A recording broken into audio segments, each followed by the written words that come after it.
Today we're talking with Peachtree Hotel Group CEO Greg Friedman. Peachtree is one of the most active groups in our industry. They've been very busy post-COVID, recently purchasing a pool of distressed hotel notes. Let's find out where Greg's head is today and in the future. Hi, Greg. Greg Friedman, Peachtree Hotel Group. Thanks for joining me today.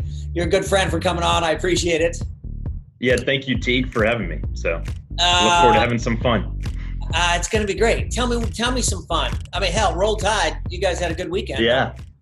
Yeah, we did. So it was a great game. I actually went to the game, which unfortunately for Georgia, it didn't end up well for them. But me being a big Alabama fan, it worked out really well. So really enjoyed the time there. How was the game? I'm assuming, and what was half capacity or something? How was the atmosphere?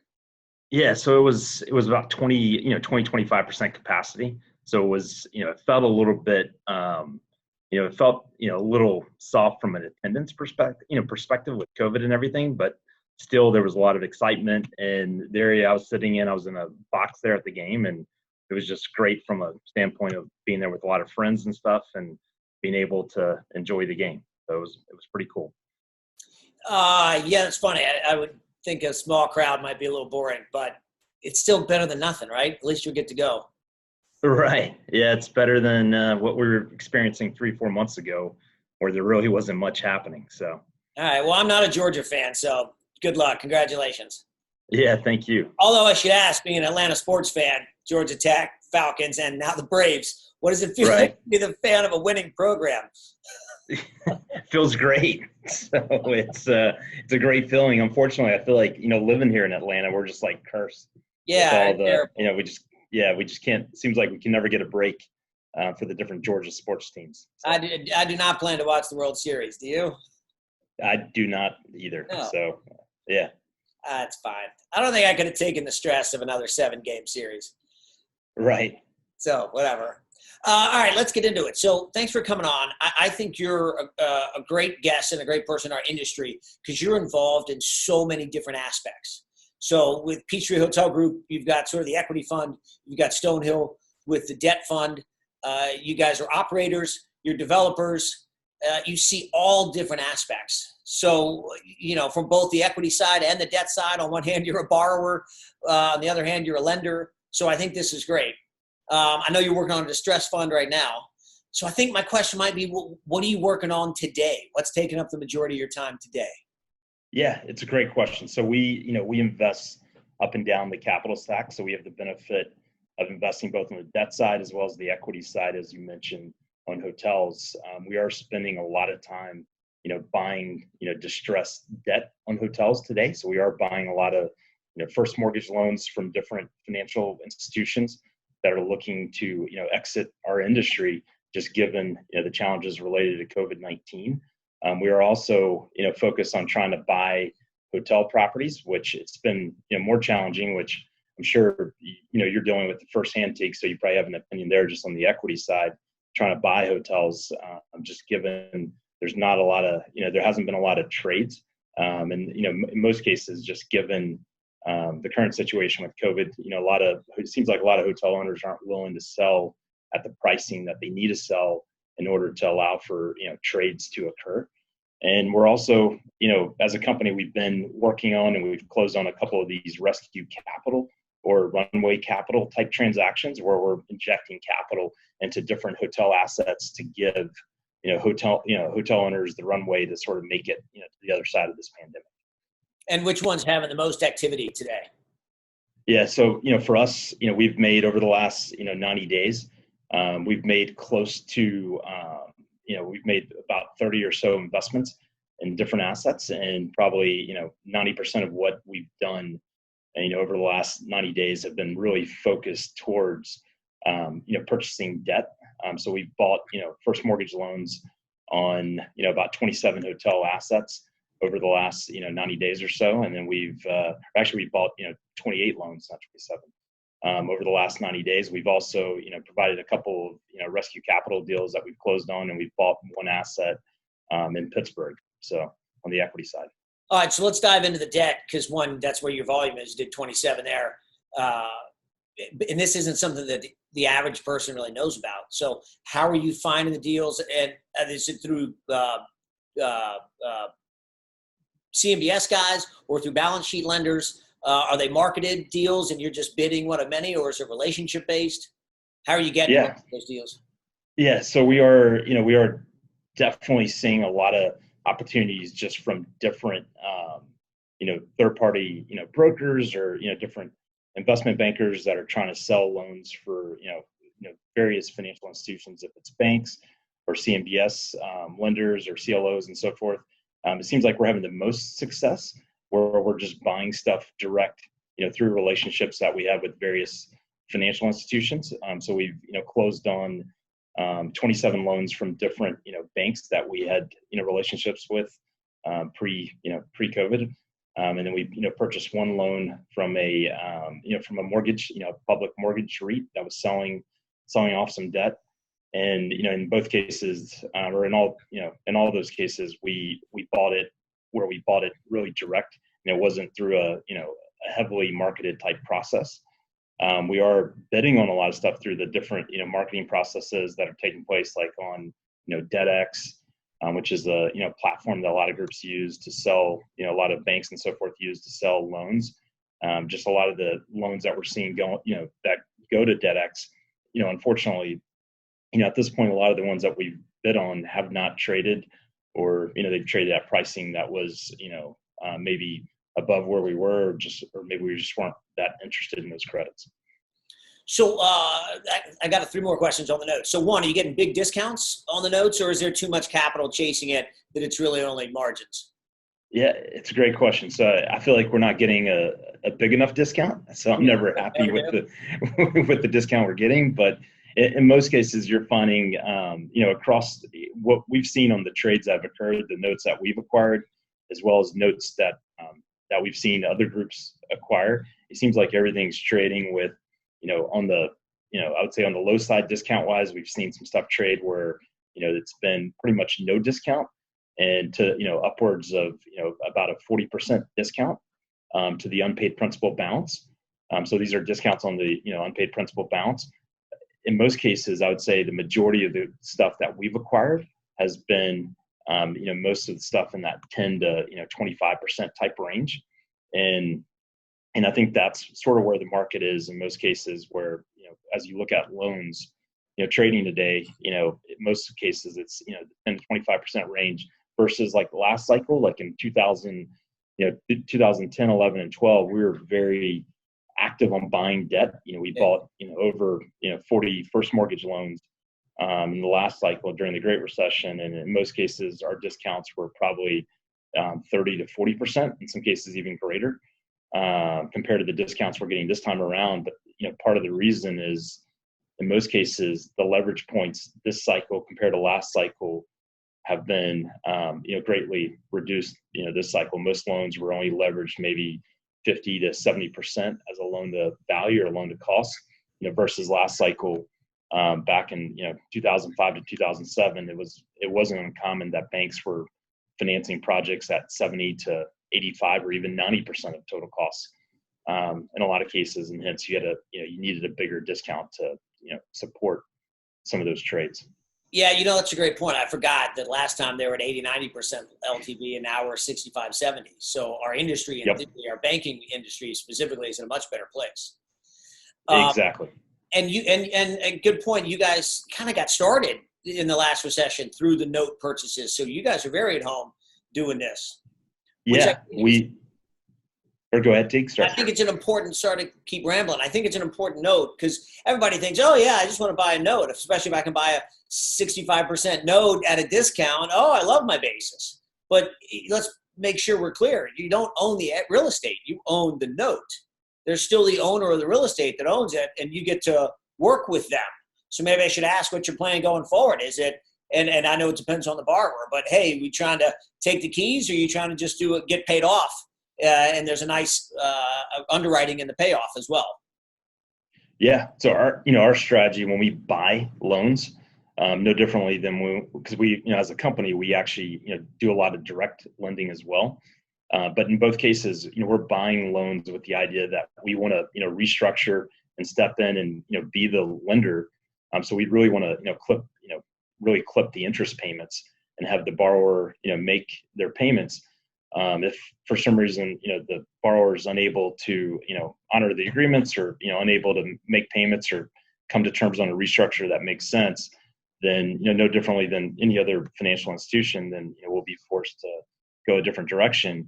But I would say, when you look at what we did last cycle, 95% of the time we were able to, step in and do a loan restructure, and, with the borrowers as we bought loans, or, we didn't even have to restructure the loans last time in some cases where, borrowers just continue to make payments. My gut take is it's going to be very similar this time, where, our strategy is really to work with hotel owners, or, anytime we're buying notes, if it's a hotel owner or some other use, because sometimes we do buy some non-hotel assets.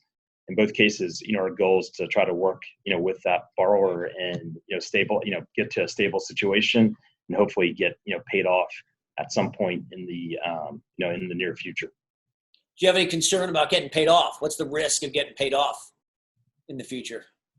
Well, I mean, it's the risk of getting paid off. I mean, it's really, for us, it's not we hope we get paid off, right? Yeah. So, from a standpoint of the risk of not getting paid off, and, that's probably the bigger concern, when buying loans, because, you do run the risk that, the loan matures out. And some of the loans we've acquired recently already had maturity dates that have already occurred. And, we're in a position where, as the maturity date hits, if the borrower's, willing and is committed to the asset, in most cases, we're able to, work with them and extend out those loans. But eventually we want them to be able to, refinance and pay us off through getting, maybe a permanent loan, or getting, debt from some other financial institution. So go to the Stonehill side. On the debt side, what do you guys, as a lender, put your lender hat on? Give me your terms. If I wanted a loan today from Stonehill, and how many people are taking that loan today? Yeah. So, on the Stonehill side, we are actively lending. So we're doing a lot of, we're working on a lot of first mortgage loans for, refinances. So we are, active in that space. It's, and I feel like, we have a lot of different opportunities to provide, debt in that regard.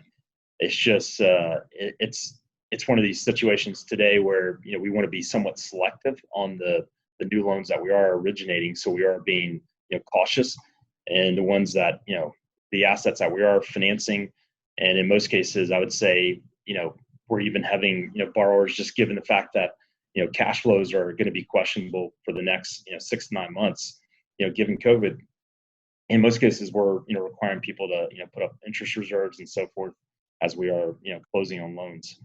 Let's talk to you as the lender with your existing borrowers. Are you asking them for pay downs? Are you asking them to pay you out for a year? Are you giving them forbearance? What have you been doing as a borrower with your lenders?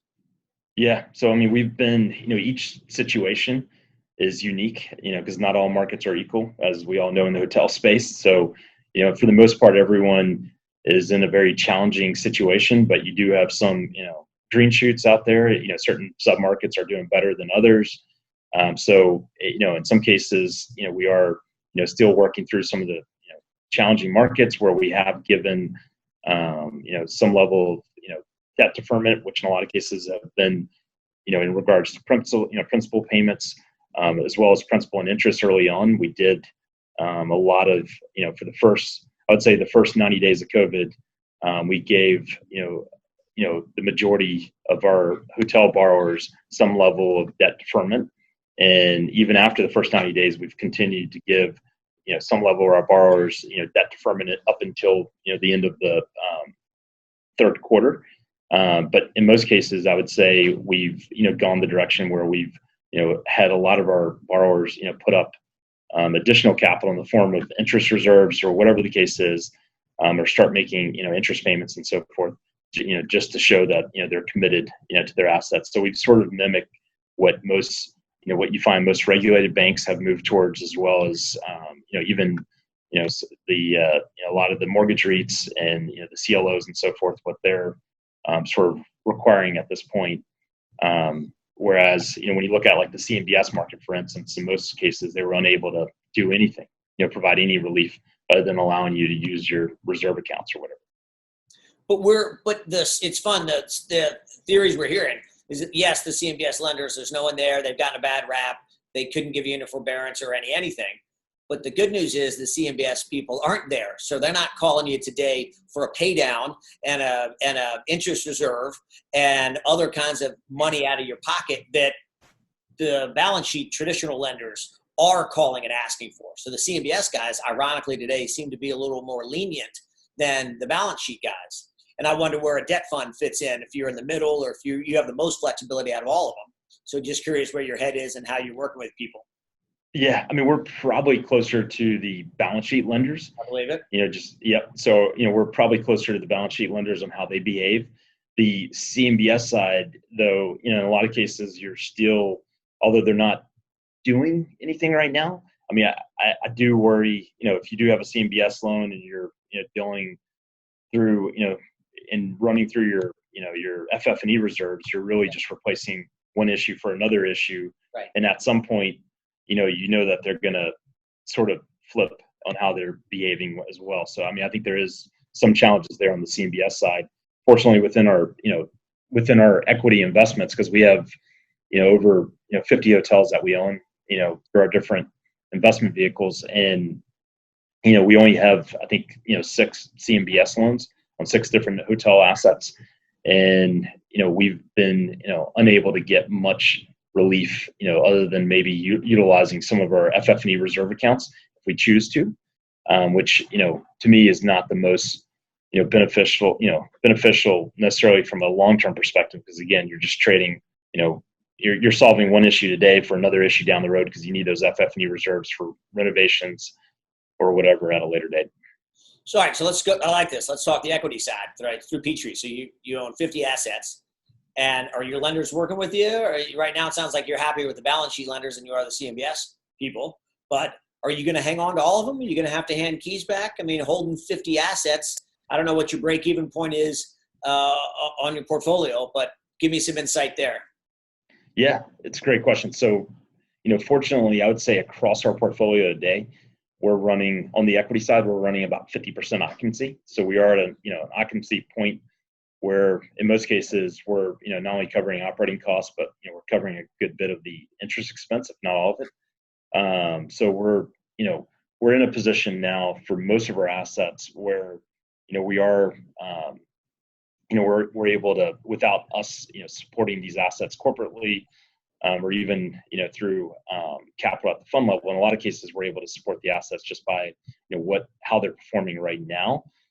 So we feel very good across most of our assets. There are some assets that continue to struggle just because they're in maybe a downtown urban type location, or they're next to an airport, and those markets tend to be a lot softer, as you can imagine, as you probably have seen.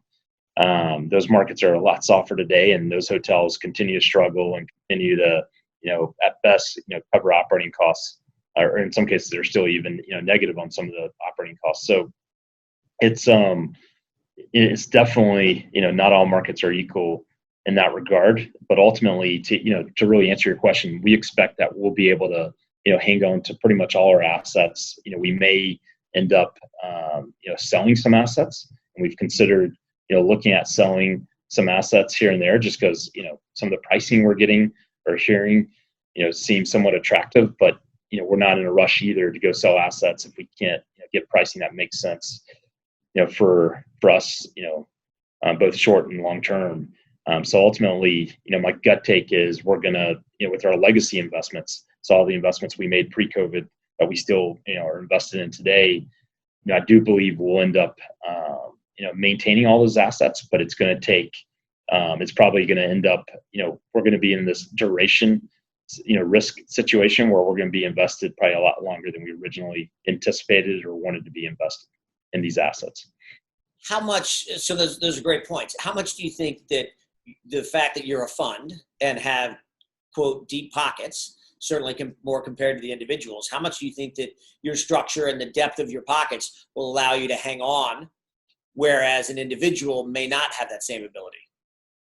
Yeah, I mean, I think for us, I think it's very beneficial. So I think it does allow us to have different layers of liquidity to sort of pull down, if we need it in order to help support assets, and we can, because within, anytime you have multiple investments that you've made in one vehicle or fund or whatever the case is, you can always use some of the stronger assets to help support some of the weaker assets, and then we're always maintaining certain liquidity above above the properties. So it's, I think for us it is extremely beneficial. I think unfortunately COVID has been very disruptive to our industry, and I think it's gonna force a lot of consolidation amongst across our industry. When you look at hotel property management companies, I mean, I think we're just starting to see, what's going to happen there from a consolidation perspective.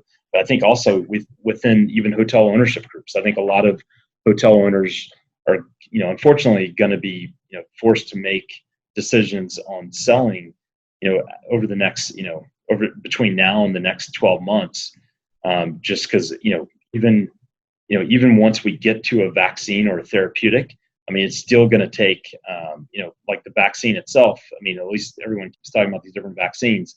And it seems like, I think the consensus is it's not going to be in a mass, productions, position until probably the mid part of next year.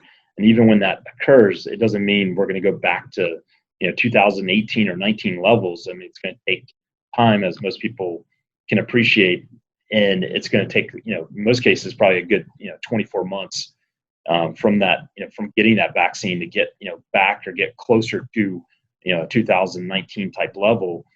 And, during that time period, unfortunately, a lot of people are going to face, debt maturity issues, renovation issues. They're going to face, just challenges with their existing lenders, with, covenant defaults, and having to, put up additional capital. And I think that's going to force, a lot of transactions in the marketplace over the next 12 months, as different hotel owners think about it, and that's going to help drive consolidation amongst hotel ownership groups and so forth as well. Yeah, I like your consolidation thesis. Can you put a timeline to that? I mean, I know you say over the next 12 months, but you think it starts in January? You think it starts in April? Or is it not till next January? Yeah, I mean, personally, I think it starts.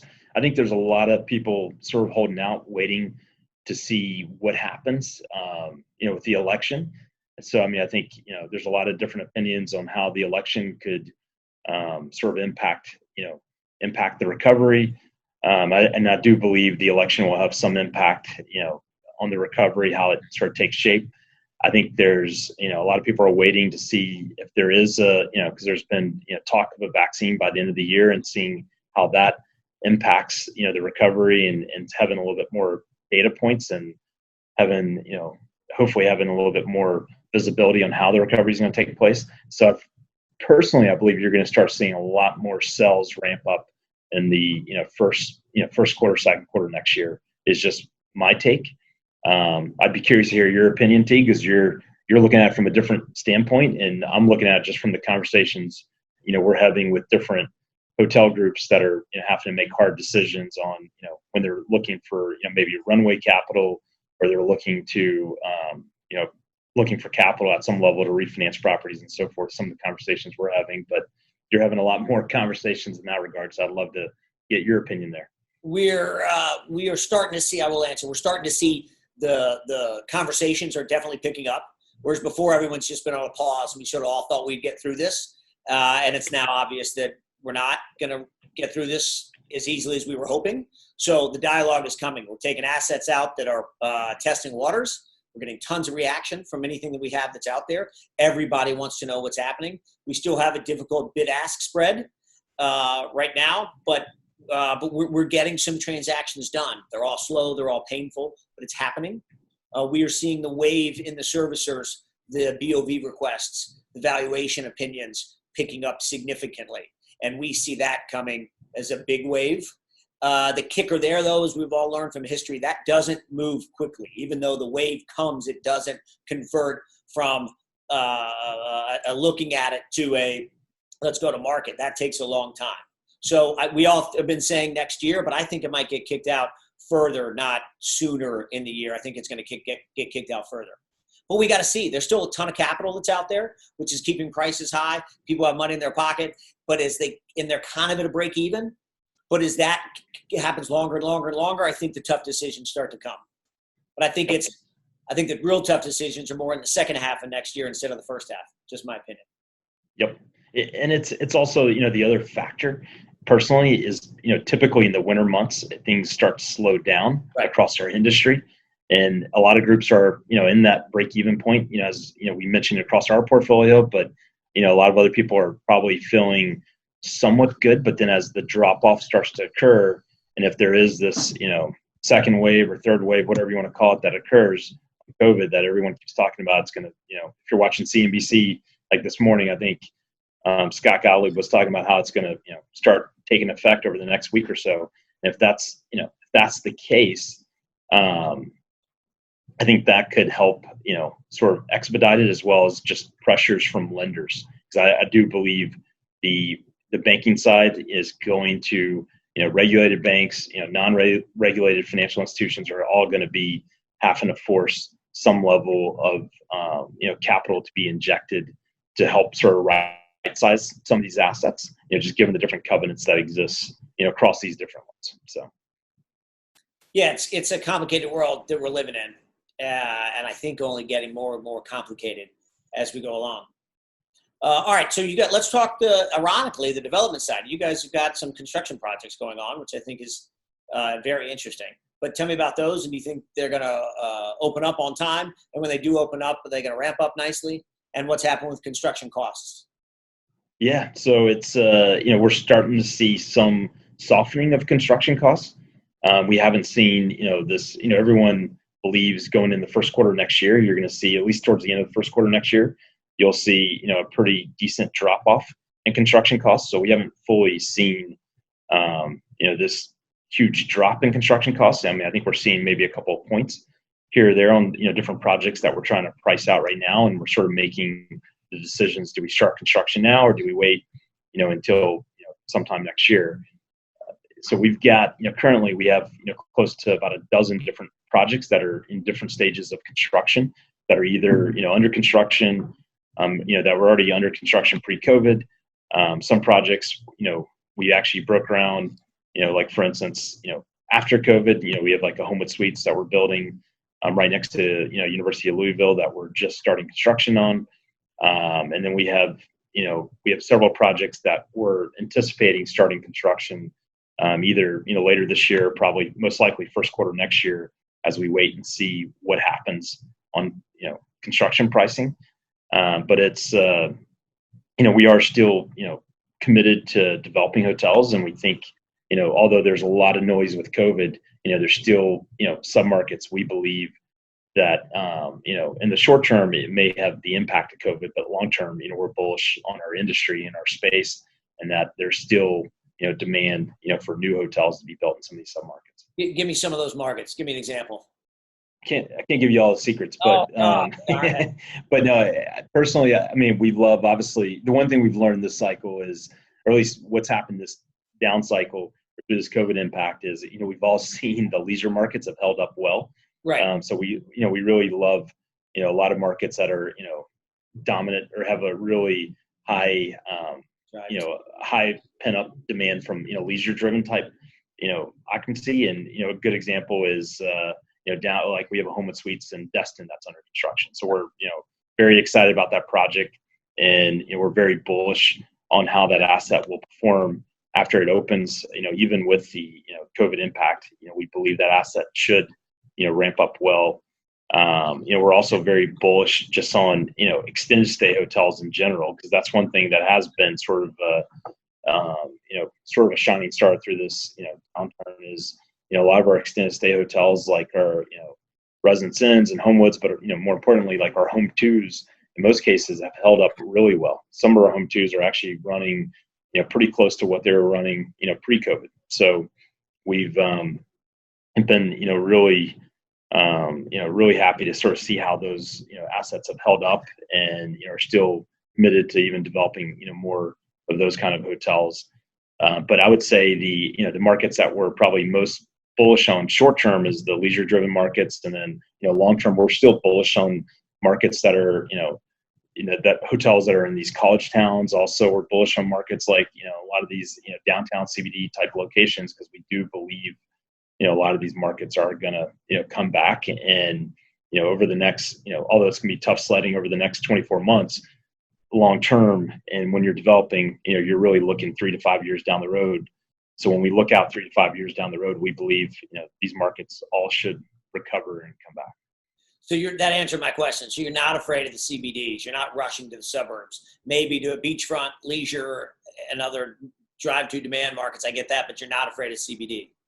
Exactly. We're not, and it's one of these where I probably wouldn't be rushing to go develop in New York City today, just because, New York's had so much press and it's sort of been the epicenter of this COVID, impact.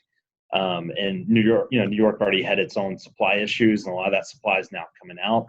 But there's other, downtown CBD type locations where we still like those submarkets, and we'll continue to, look at them, and we'll continue to develop in those kind of markets, because there is going to be, I think, COVID is not the death to travel. I think it's going to, I think the one thing we've all learned through this experience, there is a desire for people to get out and travel, and a lot of people can't wait until their company lifts, the ban on travel or the restrictions on travel, so they can get back out and travel and, and do corporate travel and meet, with different customers, or meet with and do, training and development with different team members in different locations. And a lot of this has been restricted, obviously, because of COVID. So I'm really confident that, travel will bounce back, and it will be, at higher levels than what we even experienced back in 2019. So you guys are still very bullish on our industry. All in, both feet. Let's go. Yeah. So we are extremely bullish. I mean, there's, clearly, certain submarkets that are probably going to take, or certain, when I say submarkets, are probably certain asset types. It's probably a better way to say it, that are going to take a little bit longer to recover than others. But I think, as we look at our space being really the select service, limited service hotels for the most part, we are very bullish on those assets being able to recover and continue to be a big part of the consumers that, want to travel and stay at hotels. All right. Yeah, I'll give you a final question. I mean, you guys, again, this has been great. Thank you, Greg. But you guys have your hand in everything. You've got the debt, you've got the equity, you've got construction, you've got management. You're a borrower, you're a lender. You guys are seeing the world. You're buying notes. You're working on buying assets. I don't know. Give me some words of wisdom moving forward. What's going to happen with our industry? What's going to happen with our people? What's going to happen with our economy? Yeah, I mean, I think unfortunately, I think we're in this, we've been through this COVID impact, and this has been a true, black swan event where, no one really saw this coming. So it's, I think, when you look back in 2019, you could sort of see some of the choppiness just on performance of hotel assets. But you weren't, we were expecting it to be a soft landing, and we had, our gut take was there was going to be something, some type of, economic softness that was going to occur at some point.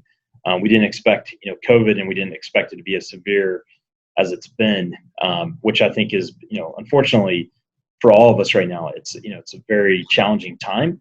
I think as you look out into the future, though, because of, what's happened over the last, 6 months, and what's going to continue to happen over the next 6 to 9 months, I do think it bodes well for the recovery, because I think, you can look at, the stimulus that's been put into the economy. You look at how the Fed's really backstopped everything.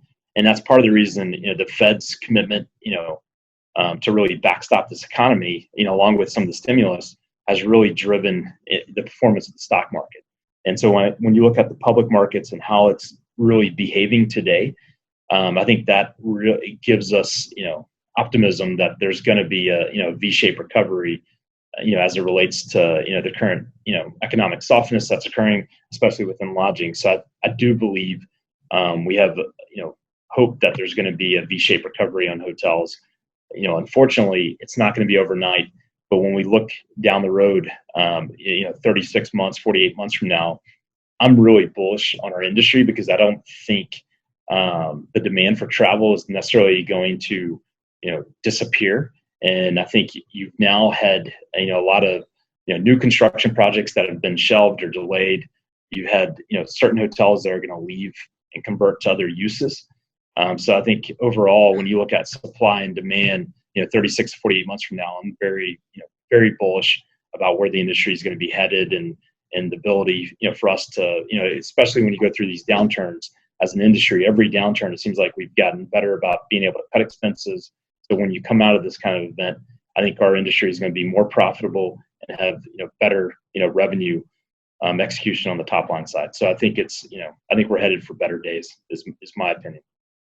I love it. I do agree that I think we've become better operators in this pandemic. I think we've been forced to. We might have been a little fat, dumb, and happy in the good days, and now we've been forced to cut and really roll up our sleeves. So with that in mind, we should be better when we come out of this.